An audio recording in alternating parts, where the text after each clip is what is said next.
blood creeping up from the heathens. Got will, got fight, got pride, got reason. If they wanna go eat, then you know I'm gonna feed them. If you're coming for me, hope you're ready for a demon. I got eyes in the back of my head, I'm seeing. Take me for granted and you know I'm leaving. I'ma take what's mine with the webs I'm weaving. I could take this crowd from seeing to believing. Got a taste for blood and my tongue keeps bleeding. From the words I spit, so sharp, so freezing, so cold. Behold, frostbite they feeling. I could tear you apart or I could go heal them. Don't believe in fate, don't believe in ceilings. I just need a taste and my mind starts peeling. I don't pace myself, I grind on kneeling. Got lust for change, I just love the feeling.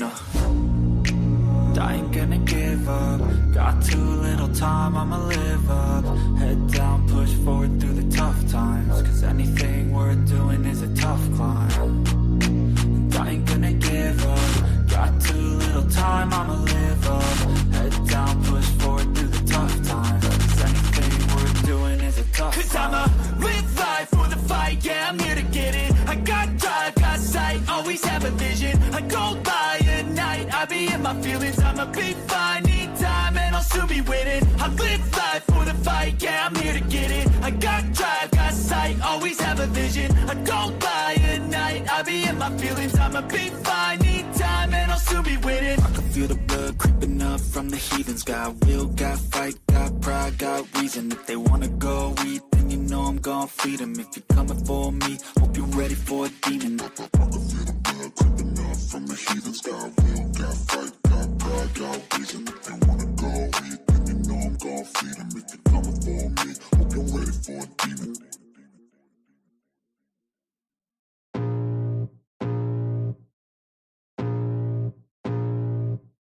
I can feel the blood creeping up from the heathens. What up, Got will, Nine? got fight, got pride, got reason. If they wanna go.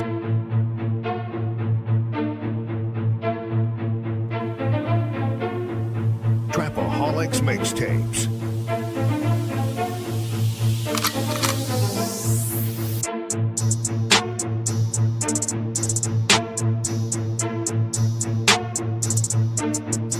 As the 9% and Word would say, make a better you, a better us.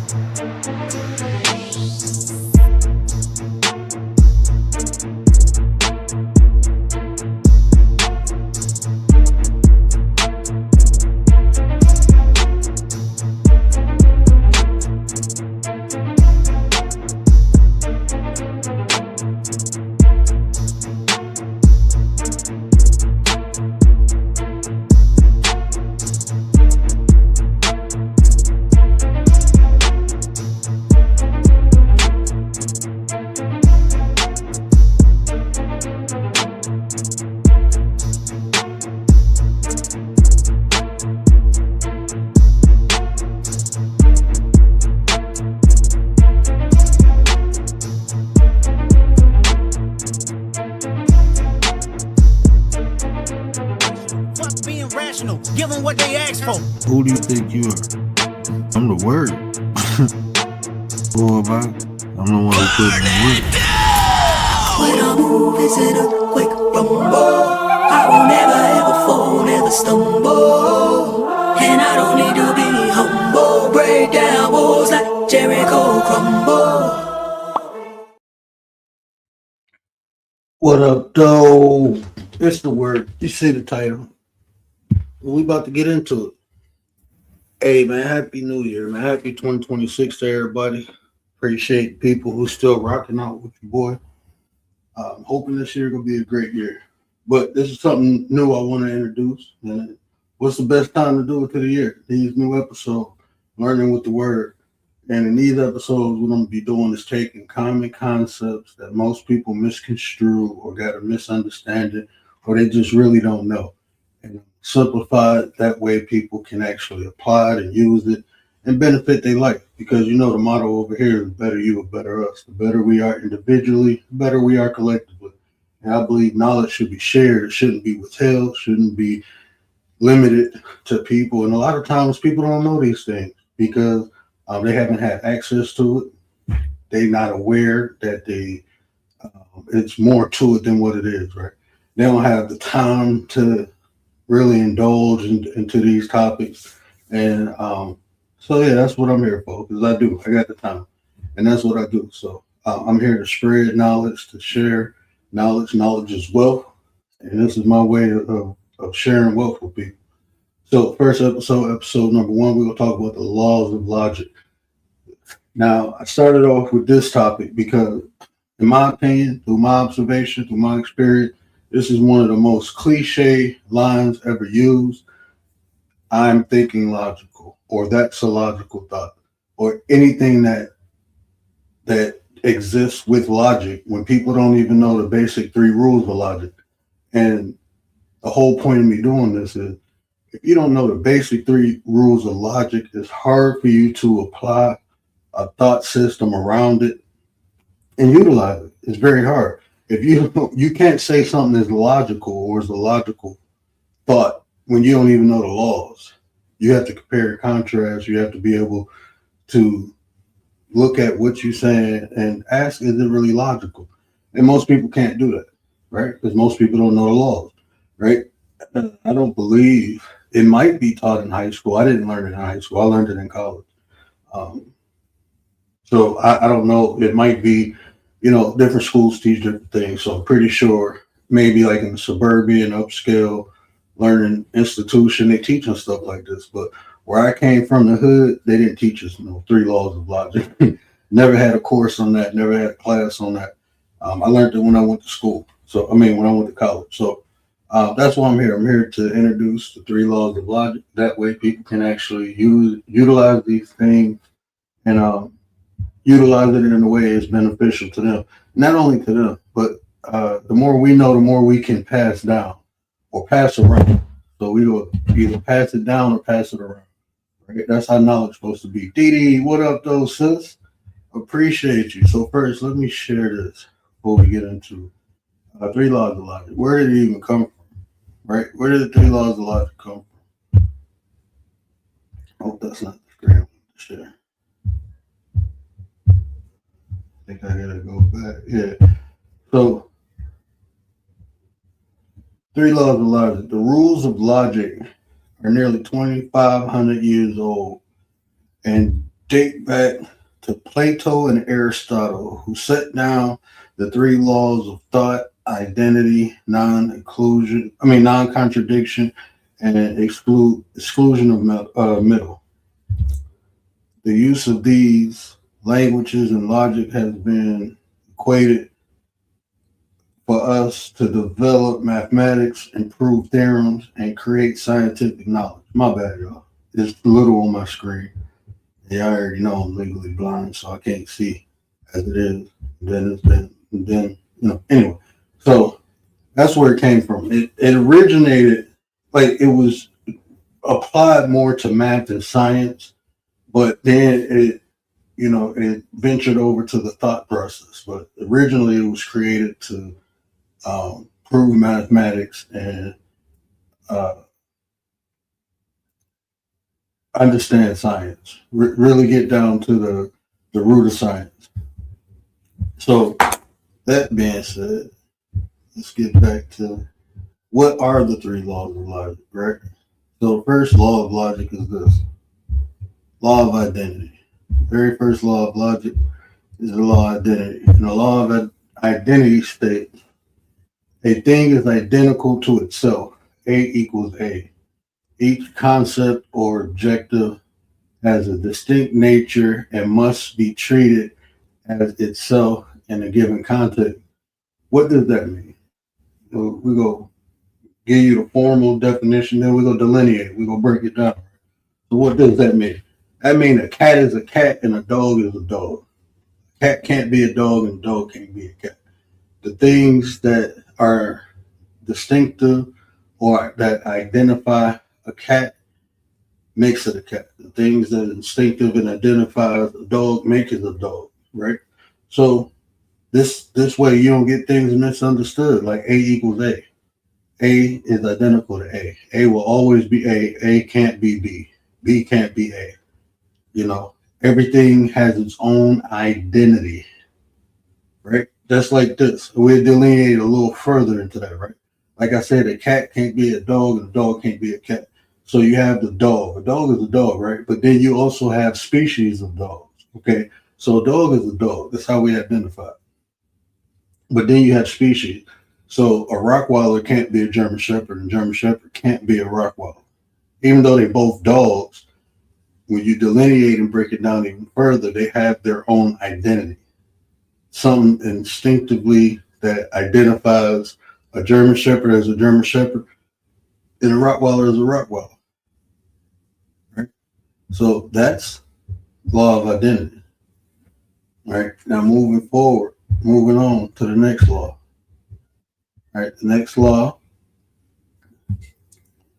is the law of non-contradiction. And each of these laws support one another, right?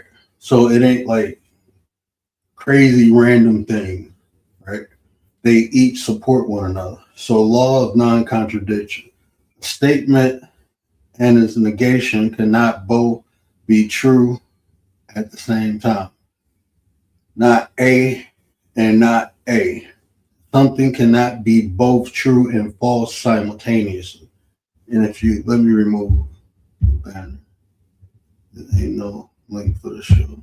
Anyway. So if you don't know what the word negation means, the contradiction or denial of something. So what it's saying is a statement and its negation, meaning a statement cannot be, the statement you make cannot be true, and the fallacies of the statement can't be true at the same time. So, for instance, if I'm walking down the street, therefore I'm walking. I'm not doing anything else. I'm not skipping. I'm not jumping. I'm not running. I'm walking, right? So the negation would be he's not walking, he's running. Both of them can't be true. It can't be running and walking. So both of them can't be true. So if I got a red shirt on, it can't be blue. If I got a blue shirt on, it can't be red. Whatever contradicts what you said can't be true if your statement is true. Again, going back to the first one, I say they support one another. They really define each other. A cannot be B, and B cannot be A. And this was prevalent in math, right? A, 1 can't be 2, and 2 can't be 1. 1 can't equal 2, and 2 can't equal 1. 2 can only equal 2 is a single property, and 1 can only equal 1 is a single property. So it can't contradict itself. The truth cannot contradict itself, therefore it can't be true. So from the first statement, if I was running down the street and someone said I was walking, they can't be true if I'm actually running.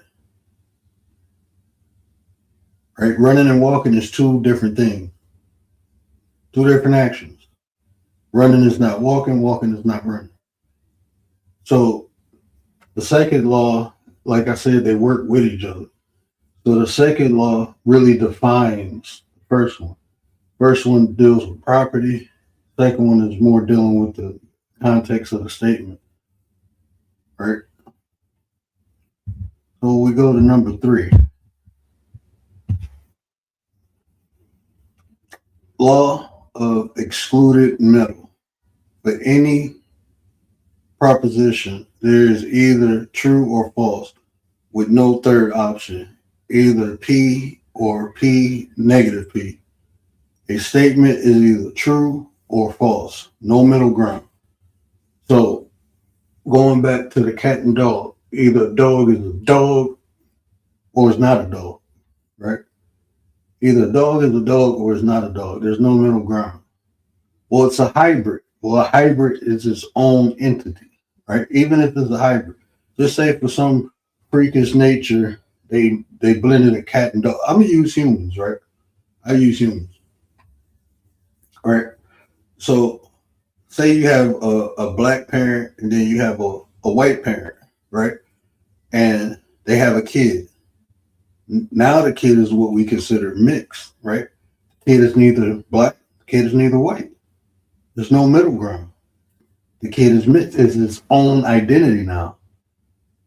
Because you took two different things and connected it. It's not one or it's not the other. It's this new, it has a new identity. It's something else. It's not what the mother was, it's not what the father is, it's something new. For instance, me and my family, I'm what they consider African American, my wife is Middle Eastern. So my kids are not just black, they're not just Middle Eastern, they're a mixture. They have their own identity.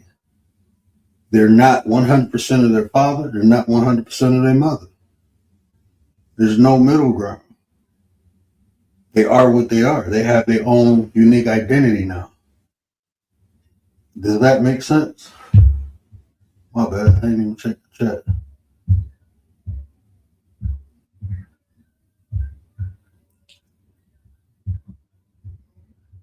Frankie Blanco, what up though? Appreciate you, my brother. Appreciate you.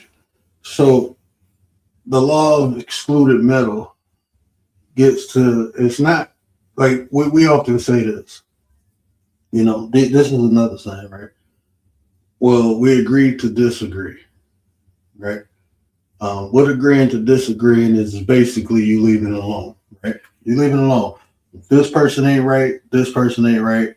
I agree to disagree, to say, you know, you got your point, I got my point. So the middle ground, the excluded middle ground is I'm not right or you're not right. We're both not right. That's the agreement aspect. But it's subjective when you're talking about what the topic is, because sometimes people agree to disagree because they don't want to argue with people. So that was probably a better analogy. But the excluded middle, okay, I give another. I'm trying not to use nothing too controversial. You know, that's why I use race versus sex. Sex would be controversial. But that's why, you know, a lot of the like transgender talk, it's not logical. It don't fit within these rules of logic. It don't. When you're talking like, you know, when you're talking about the transgender talk, it's not fitting inside these rules of logic, right? But they exclude the middle ground. A is only A. It can't be B. B can't be A. We can't agree to make B A. We can't agree to make B B. Things are what they are.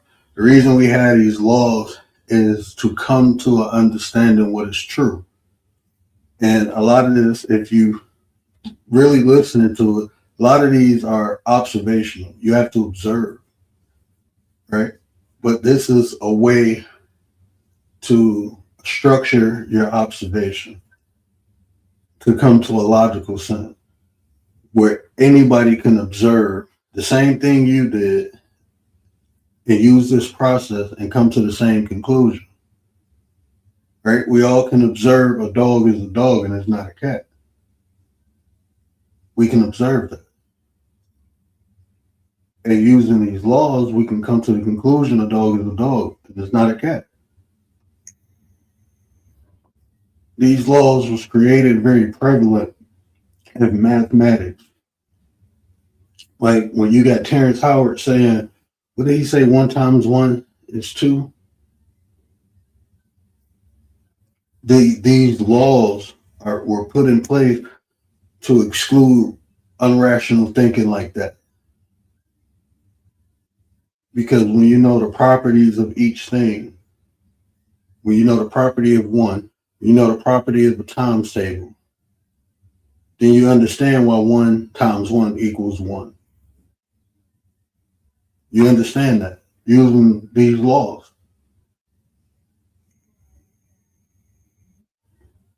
But what Terrence Howard did, he tried to manipulate those laws.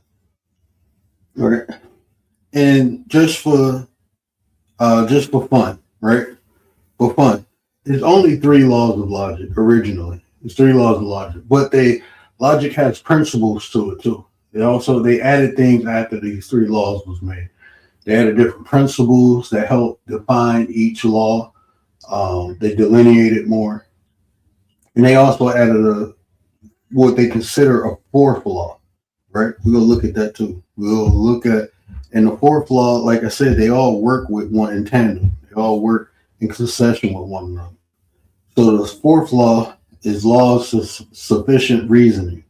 Everything that exists must have a sufficient explanation or reasoning for its existence or truth.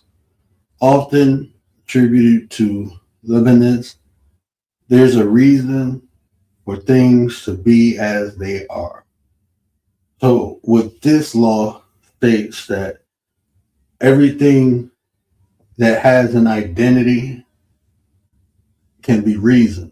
We can observe and understand why this identity is significant to this object, to this thing.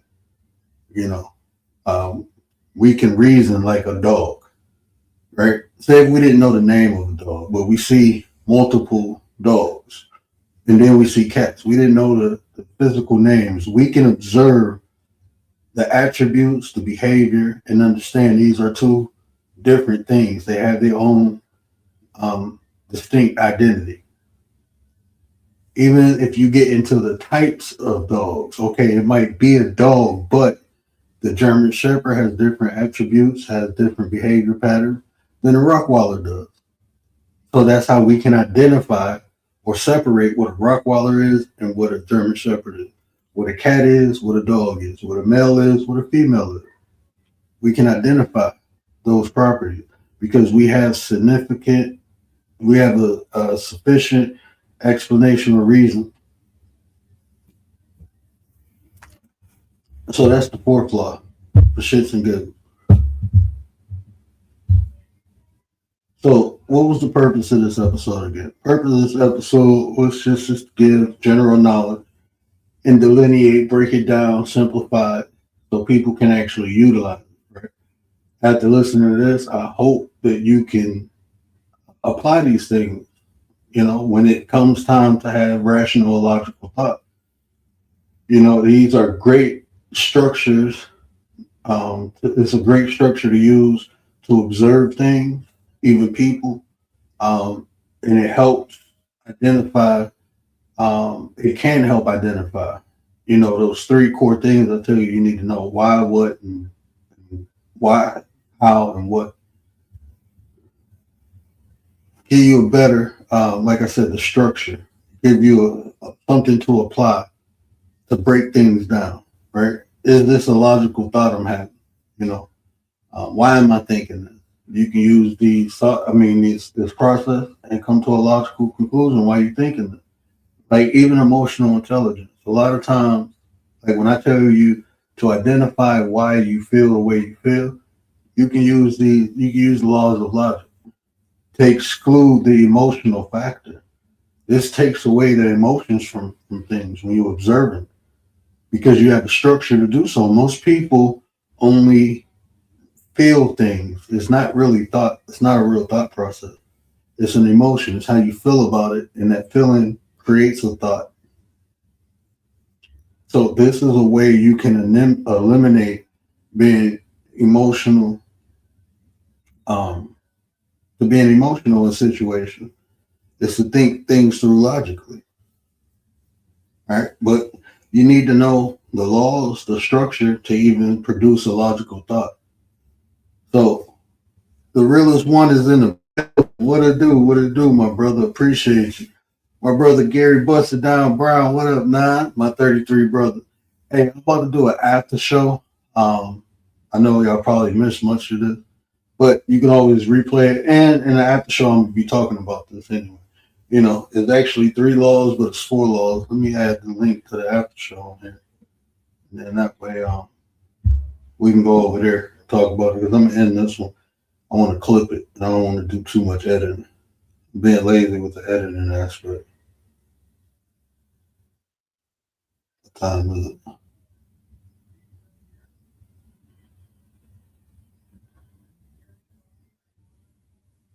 My bad. I'm sitting up here.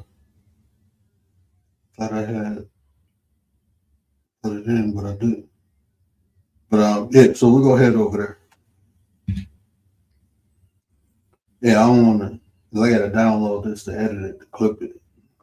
But those are the 3 main laws, and the 4th one is just to help define the first 3. You know, add a little spice to it, put a little sultry to it. You know, put a little heat to it. But I appreciate y'all. Let me put this in the chat real quick. Let me put it in the chat. I didn't even.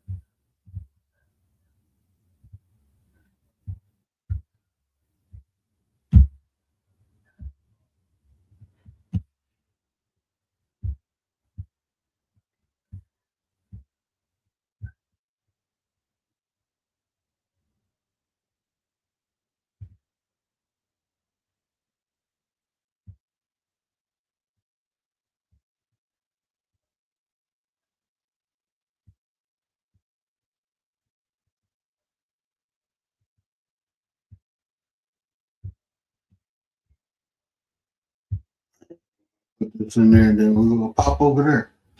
I'm gonna drop the link, and then if anybody want to come up and talk about this, the reason why, what the laws are, any of that, feel free.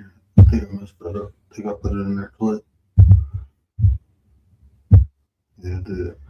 But yeah. So we gonna get over there, man. I appreciate y'all rocking out with me. Y'all know what I always say: care about how you feel. These conversations to build nation. If I say anything that resonated with you, do me a favor, hit that share button, tell somebody, help me spread the word. But until next time, we out. And do it for the 9. What up, 9? Acknowledge me!